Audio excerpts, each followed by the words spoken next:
Hello and welcome back to our channel. So today in this video we will be discussing about how to download Wish app on your Android device. So without wasting much of our time, let's dive into our video. So first and foremost, all you need to do is simply tap open your Play Store app, and once you open your Play Store app, all you need to do is simply tap on the search bar and type Wish on it. So once you do it, you will get the Wish app. So simply tap on it and hit the install button. Once you tap on the install button, it will start to get downloaded in your Android device first.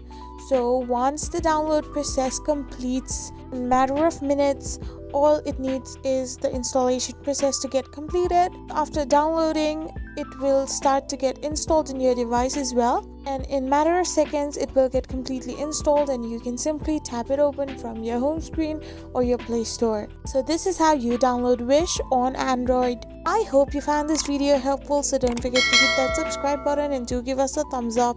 We will be back again with these informative videos.